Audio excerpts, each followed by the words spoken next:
Hello दोस्तों, आज की इस वीडियो में मैं आप सभी को बताने वाला हूँ महाराणा सांगा का इतिहास। कौन थे महाराणा सांगा, इनके बारे में मैं आपको बताने वाला हूँ। आइए स्टार्ट करते हैं। महाराणा सांगा जिनका जन्म 12 अप्रैल 1482 को हुआ था और 30 जनवरी 1582 को इनका निधन हुआ था।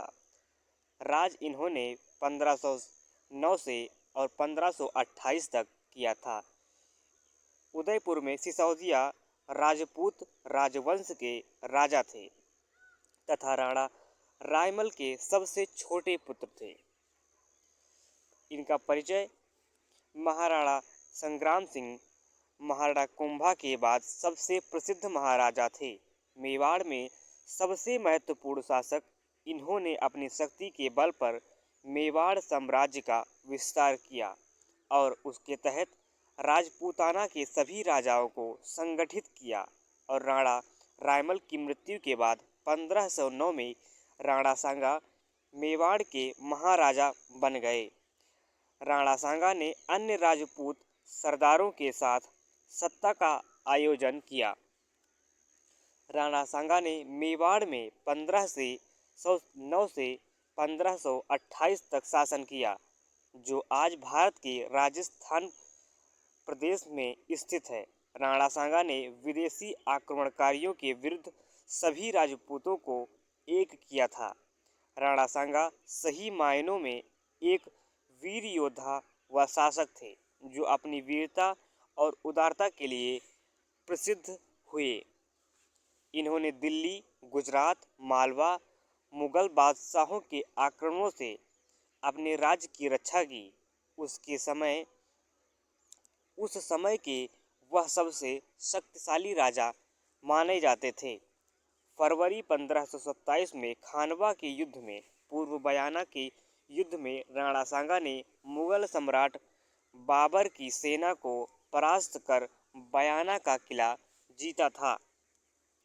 खानवा की लड़ाई में हसन खां मेवाती राणा जी के सेनापति थे।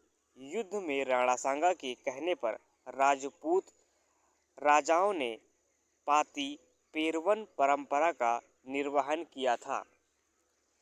बयाना के युद्ध के पश्चात 16 मार्च 1527 ईस्वी में खानवा के मैदान में राणा सांगा घायल हो गए। ऐसी अवस्था में राणा सांगा जी को युद्ध मैदान से बाहर निकलना पड़ा और उनकी जगह उनके परम मित्र राणा अजजा झाला ने ली। उन्होंने अपनी वीरता से दूसरों को प्रेरित किया। इनके शासनकाल में मेवाड़ अपनी समृद्धि की सर्वोच्च ऊंचाई पर था। एक धर्मपरायण राजा की तरह इन्होंने अपने राज्य की रक्षा तथा उन्नति की। राणा सांगा इतने वीर थे कि एक भुजा, एक आंख और एक टांग खोने व अनगिनत जख्मों के बावजूद इन्होंने अपना महान पराक्रम नहीं खोया। सुल्तान मोहम्मद शाह मांडू के युद्ध में हराने व बंदी बनाने के बाद उन्हें उनका राज्य पुनः उदारता के साथ सौंप दिया। यह उनकी बहादुरी को दर्शाता है। खानवा की लड़ाई में राणा जी को लगभग 80 घाव लगे थे, अतः राणा सांगा को सैनिकों का भग्नावशेष भी कहा जाता है। बाबर भी अपनी आत्मकथा में लिखता है कि राणा सांगा अपनी वीरता और तलवार के बल पर अत्यधिक शक्तिशाली हो गया है। वास्तव में उसका राज्य चित्तौड़ में था कि सुल्तान के राजा के पतन के कारण उसने बहुत से स्थानों पर अधिकार जमा लिया। उसका मुल्क 10 करोड़ की आमदनी का था।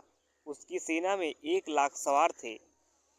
उसके साथ 7 राव और 104 छोटे सरदार थे।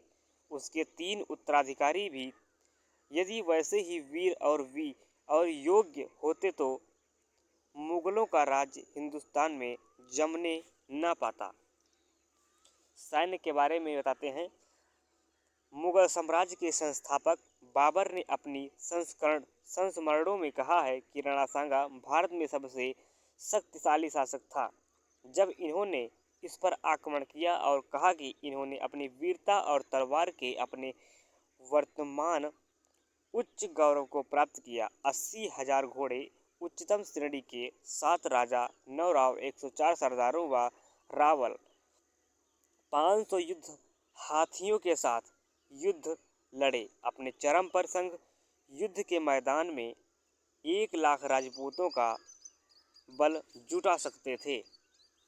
मालवा, गुजरात और लोधी सल्तनत की संयुक्त सेनाओं को हराने के बाद मुसलमानों पर अपनी जीत के बाद वह उत्तर भारत का सबसे शक्तिशाली राजा बन गए थे।